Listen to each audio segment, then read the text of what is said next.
ఏంటమ్మా మీకు అందరికి జ్ఞాపకం ఉందా? నేను లాంగ్ బ్యాక్ ఆర్టీసీలో కండక్టర్లు పెట్టాను, జ్ఞాపకం ఉందా? ఉన్నారా ఇప్పుడు కండక్టర్లు? అప్పుడు తీసుకున్న నిర్ణయం అందరూ అన్నారు ఆడవాళ్ళు కండక్టర్లా అన్నారు. కాదు, ఆర్టీసీ బస్సుల్లో డ్రైవర్లుగా కూడా పెడతారని చెప్పారు కానీ ముందుకు రాలా. వచ్చుంటే డ్రైవర్లుగా కూడా పెట్టేవాడిని. ఈ రోజు మీ అందరూ ధైర్యంగా ఉండాలి. అన్ని రంగాలలో మగవారితో ధీటుగా మనం పనిచేయాలి. అందుకనే ఈ రోజు ఆటోల్లో కూడా మీరు షీ ఆటో కింద ఆడబిడ్డలే డ్రైవ్ చేసే పరిస్థితి వస్తుంది. ర్యాపిడో ఉంది. మీరు ఎక్కడున్నా కూడా మీకు అవి ఇన్ఫర్మేషన్ ఇస్తారు, ఎక్కడ పికప్ చేసుకోవాలి, ఎక్కడ డ్రాప్ చేయాలని.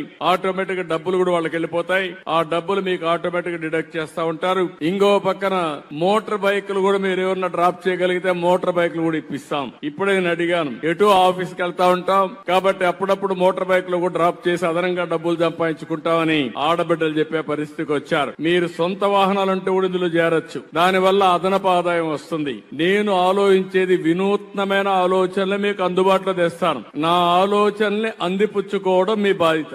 అందుకే ర్యాపిడో కూడా తీసుకొచ్చాం. ఇలాంటి వ్యవస్థలను ఈ రోజు ఒక 25 వ్యవస్థలు తీసుకొచ్చాం. నా ఆలోచన ఒకటే, 1,00,000 మంది పారిశ్రామికవేత్తల్ని ఈ ఒక్క సంవత్సరంలో తయారు చేయాలన్న నా ఆలోచన. 1,00,000 మంది ఆడవాళ్లలో మహిళల్లో ఆంటర్ప్రెన్యూర్స్ గా తయారు చేయాలనేది నా ఆలోచన. అది అగ్రిమెంట్ చేశాం, ఇది అమలు చేస్తామని చెప్పి తెలియజేసుకుంటూ ఇక్కడికి వచ్చిన వారందరికి కూడా డీటెయిల్స్ అన్ని పంపిస్తా.